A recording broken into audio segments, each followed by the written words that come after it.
So tell the people how you became the first Mexican president. Talk to the people, Mike. Talk to the people. Talk to the people, Mike Jordan. With them J's. All right, so from San Antonio, Texas. I grew up on the west side of San Antonio, and so as an early child, I was surrounded by a lot of bad stuff. There's drugs, there's gangs, there's prostitution, poverty, and that was basically the neighborhood that I grew up in. For a long time, I did not know anything else. So it was difficult growing up in that, but like I said, I really didn't know any better, so I was used to it. I thought that's how the world was everywhere. And at the age of 10, things got a little bit more difficult when my brother passed away, and a few months later, my parents divorced. So the two men that I had in my life, they were gone. So I got to grow without a father figure, without no one to follow. So definitely my heart became callous, and I developed an attitude. And that was to be tough. That was to be mean, and I didn't like anybody. I wouldn't talk to nobody. I wasn't social. I wouldn't go up to somebody and start talking to them. And that's basically what I became. I came to college, and same attitude, same perspective, and it wasn't going to change. I wanted to live my life. I wanted to be happy. And minute by minute, he started breaking me down, started taking everything away. And one crazy semester, I had Shad just knock on my door and give me an invitation to church. And that's all I had been praying for the semester before. So I came over here, went to Campus Harvest in March, and then that next week I got baptized and everything changed. These people here became my family, and my heart really changed, and everything that I had before, that attitude, it was all broken, and I became a new person. So here I am now today, being able to speak for the third time, and like I said, being a president of EveryNation, which is definitely a blessing for sure. What? 141. I have 143. Seconds left. What do you mean 45? My bad. I'm trying to set the record. All right. So, how to lead a meeting. I definitely wanted to start off with an idea for you guys to think about. So, what it is today you're here not because you're qualified to lead a meeting, but it's because you're not qualified. Scripture says in 2 Corinthians 12:9, "But he said to me, my grace is sufficient for you, for my power is made perfect in weakness. Therefore I will boast all the more gladly about my weaknesses, so that Christ's power may rest on me." So the fact is, being up here talking about how to lead a meeting, I shouldn't be up here, I shouldn't be speaking. And I remember the first time Pete asked me to even become a co-leader, and I remember the face I gave him, and I told him, "You're crazy." I remember I directly said no. I said, "No, I don't want to be a co-leader. No, I don't want to do this." I said, "You're out of your mind. I don't want to." And I remember he just kept trying to persuade me, of course. And he said just to trust him. He said, "Just trust me." So just trust me. Just take my word and just kind of stick it out with me this semester and see what happens. And here I am today, being able to lead my second semester as a leader and just being able to persuade and interact with people. So being here today, God calls us because we're not worthy. He came to this earth, and he did not come for the righteous, but he came for the sick. And that's what we all are. And through his grace, we receive power, and we're able to do the same thing to other people. So, first thing it says, Stephen Moore has a quote. It says, "When it comes to making disciples, creating the right culture is much more important than using the right language and material." So basically what he's saying, there's no right or wrong way to do this. There's no rules that you have to follow. There's no special prayers. There's no special structure. Of course, there is a structure, but it all comes with you. Everyone is different. Everyone in this room is different. We're all unique. We all have different skills. And you're put and placed with people for that specific reason. God orchestrates it to where you are placed with a different person. And it's not by chance. It's not by coincidence. Great. So the next thing, it says principles. Let me see, Mom. No, it says, "In the totem of your meeting, reflecting a culture of empowerment and reproduction." That's why the meeting should be simple. It says, "An environment of trust is the most important element in your small group meeting and in the entire process as well, too." I think the easiest answer to how to lead a meeting is with your heart, because if you don't do that, you're not going to get anywhere at all. That starts with trust, that starts with communication, that starts with power, and if you don't establish these things, you're not going to get anywhere at all. You're going to hit the floor. So it says, to learn how to build trust, please pay attention. A good leader will know how to discern the environment of a small group meeting and navigate through a healthy flow of conversation. So the definition of discernment is the act or progress of exhibiting keen insight and good judgment. Sarah, do you remember what you told me about discernment? When I took a trip to New York, I had a lot of people praying for me. I had a lot of people giving me words. I had a lot of people giving me words of encouragement. And Sarah told me to use discernment while I went to New York for 5 days. She said that I already knew how. She said, you know how to use discernment. You know who God is. You know his will and you know his power. She said, be smart and use discernment. She said, remember that plans don't go the way we plan. They don't go according, and never anything goes the way you want to. But you have to use discernment because God knows the ultimate plan. So you have to be smart about the decisions you make, and you have to use wisdom in everything that you do. Principles to lead by. You have to lead people first and the meeting second. You don't have a meeting, you just have a gathering of people. The meeting happens to be in 4 walls, or in a room, or at LBJ, or wherever the case is. Leading people starts now. It doesn't start at 8 a.m. at the time of your small group. It happens outside of the meeting. It happens wherever you happen to be. If you are with your small group, that's the gathering right there. That's your small group. It's interacting with those people.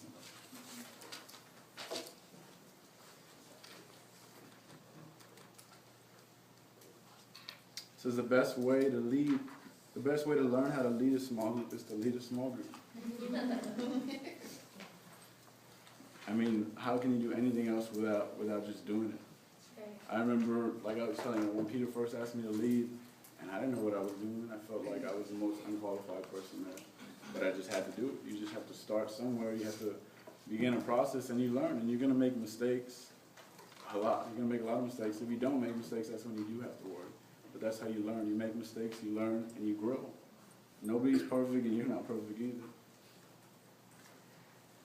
It says your job is to facilitate kingdom discussion. In many ways, this is harder than preaching a sermon and being up here and talking. You have to be the facilitator, you have to be a coordinator, because a certain subject can come up, and you have to be able to kind of organize it. You have to direct that subject and make sure that you stay on task and that you help people in the same way. Directions can go different ways. You can have a random subject, but it may be important, and you need to make sure that we're getting the important thing out of that subject. It says church bulletins don't personally invite people. It says who do we invite? And it's anyone who needs more Jesus. You're sitting in this room today because you've been chosen to be a part of a movement for Christ, and somehow you were reached out. Somehow somebody invited you. You didn't just show up. I mean, there is some people just showed up, but the majority of people showed up here because they were invited. They were reached out. Shad reached out to me 2 years ago, invited me, and here I am today. So the same way, you can reach out to anybody. It can be in your dorms, it can be at lunch, it can be at school, in class, at work. It doesn't matter. You can't put God in a box because he won't be able to move in there. That's good.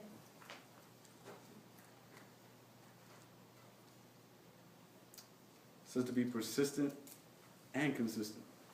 Someone was with you, just how I was saying. Someone was the same way with you. You can invite somebody and then never talk to them again, and that's going to do nothing. You have to have consistency. You got to be one of those annoying people. And you got to keep going at him. I remember when I first met Pete, and I would try to avoid him all the time. Walking to the quad, I would take a left instead of a right. I would turn right back, but he would find me everywhere. And you got to be the same way. You have to. One of those people you can invite to be talking up here right now, just like me. So location and duration are important elements to consider. So you can think of location as a dorm room being convenient for you, but you have to think of other people. You have to think of the people that are going to be coming to your small group. You should consider where the freshman students are more comfortable than yourself. Whether you're being older, whether you're being in a different grade, a different part of the school, being a big school, you have to think about everybody else first. It says, can you position your meetings to reach the following key demographics? There's 4 of them that we try and target the most. That's freshmen, that's international students, that's Greeks, and that's athletes. These are probably the 4 biggest things that are here on campus, and they're the easiest people to reach and spread. Without consistency, you can't build trust. It says, do what you say you'll do, over and over. You have to be consistent, because that was probably the biggest thing that kept me staying in Chad's Bible study. If I didn't trust you, if I didn't know you, I wasn't going to come back. If you didn't say what you were going to do, you weren't going to see me anymore. That was it. And there's a lot of people that are the same way, probably even worse than I am. More stubborn, more mean, that don't want to be here, that are just looking for a reason to not show up the next time. So you have to be consistent, and you have to have discipline in yourself and everything that you do. The main elements of a small group meeting, says these are simple basic steps. So number one, it says the warm-up. Warm-up is 15 minutes. Usually it's a good warm-up question. And there's no right or wrong answer. It's just basically to break the ice. It's basically to break the atmosphere, to get things comfortable, and just to talk. Ask for opinions or experience, and are connected to the small group topic. You have to stay to the topic. Number two is word. That's another 15 minutes. And this requires a good leader, but not an expert teacher. This is a basic teaching pertaining to the topic of the week. It has a few main points, so it requires someone who can be direct and brief. There's going to be a number of times where someone has a question and you don't know the answer to. Whether it be specific scripture, whether it be a crazy theological question, there's going to be plenty of times where you're drawing blank. And the easiest way is just to say, I don't know the answer to that question. Let me talk to some other leaders, let me talk to some other people. Next week I'll have an answer for you. And again, having discipline to make sure you actually do that, not just forgetting about it. Personal application. Your job is to facilitate interaction and discussion. Your ability to establish people and community hinges on your ability to do this. So as much as it concerns you, get everyone else involved in the conversation. It's not going to do any good if it's just me and one other person talking and everybody else is listening. People are going to start to feel secluded. People are going to start to feel not involved, and it's not going to make them feel good. They're going to want to leave. They're going to feel like they're not a part of the group. The next one is prayer, and this is perhaps the most important part of the meeting, so you definitely have to leave time for it. You can get caught up in a subject. You can get caught up in a topic. Maybe someone's trying to confess something has it on their heart, but you definitely have to leave time for prayer because it's always necessary. People need healing, people need encouragement, and it's definitely necessary to have some time for prayer.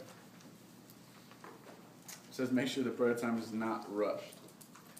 These last two elements are huge because people are lonely, they need to be heard and prayed for. For them, that's often more powerful than a sermon.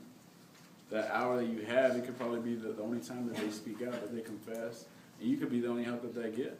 So for you to not include them, for you to not make time for them, it's going to be difficult. It's going to be hard on them. So, 10 ways to kill a small group meeting. Definitely fun. So number one is preach, praying. It says, Jesus, you're always on time. You give us the power to be time as well. Please give us real faith for that. Just ask them to be more respectful and show up on time. You can't be rude. You can't be ugly. I'm sure at one point I was like that, telling people that, but you just have to have respect for other people. We have to understand that we all have stuff to do. Speaking Christianese. Blessed, saved, feel called to, feel led to.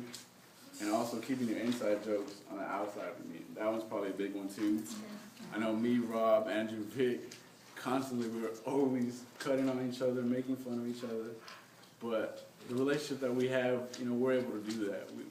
The love that we have it's definitely established. We have a foundation, but it's something that you want to keep outside of your small group because people could take it the wrong way. You could definitely hurt some people. Preaching a sermon, number 3. You are there to facilitate kingdom interaction. You can't help but preach. But preaching an entire sermon and allowing the meeting to last 112 minutes is a bad way to build trust. Like I said, you can get carried away, you can get off topic, or you can just get real deep in interaction in the subject. So the best way to do it is, if you have an hour small group on that 60 minute, on the hour, you pause, you make a stop and say, hey, technically small group is over right now. Out of respect for you and your time, if you need to be somewhere, if you need to leave, you can go up and do that. No obligation, you don't have to feel bad. But we're going to be here, we're going to continue to talk. If you would like to stay with us, you can. And there's nothing about being rude or something about being ugly or mean, it's just about having respect. Because when it comes down to it, we're students, we have jobs, we have homework, we have classes, and you just have to have the ultimate respect for the people that are there. Mixing business or politics with small groups. If you think it hasn't been done, then you're definitely wrong. It's been brought up plenty of times, and it's just something that you don't want to do at all. If you don't avoid this conflict of interest, you won't have to worry about it.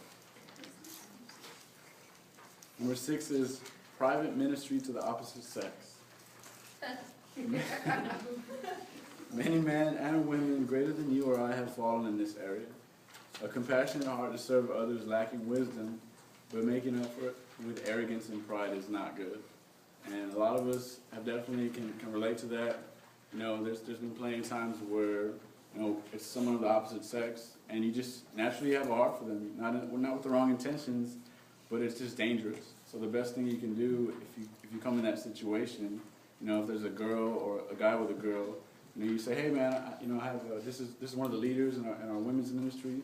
You know, she can definitely help you out. You explain the situation. You can even help out in prayer, but it's always best to try and stay out of it and just be as smart as you can, because you want to avoid confrontation and you just want to be smart. You don't want to get into dangerous territory.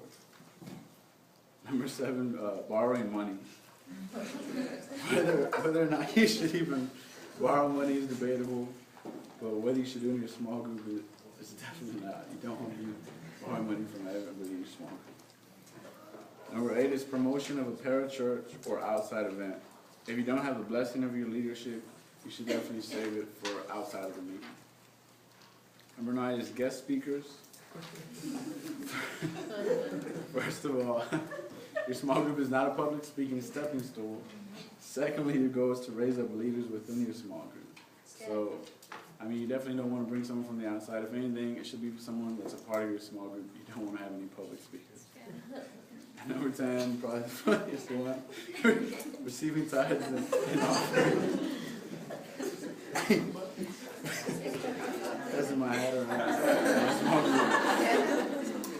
We want to see people set free to be generous, help them to do so at church, but you are not God's storehouse.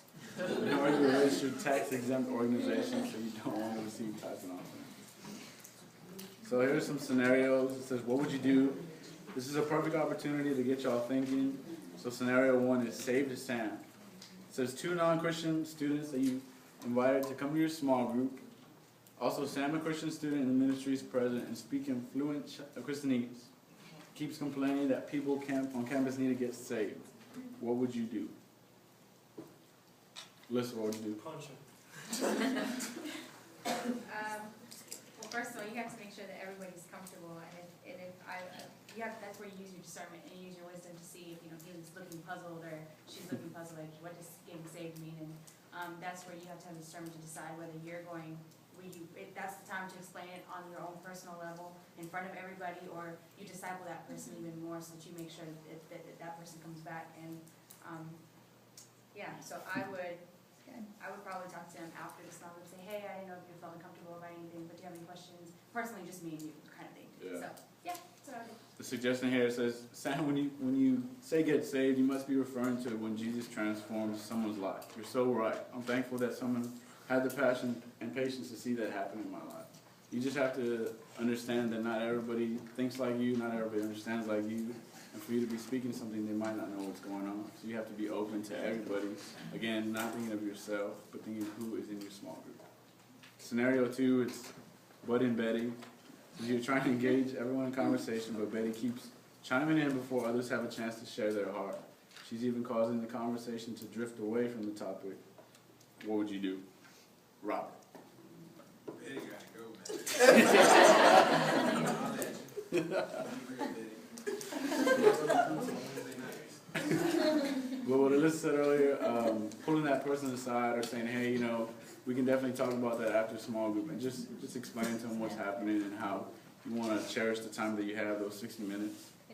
Scenario 3 is religious Randy. You're having a discussion regarding how the meeting's main points of verses apply to life, yet as you discussed, Randy keeps correcting the theological application of people's ideas. What would you do?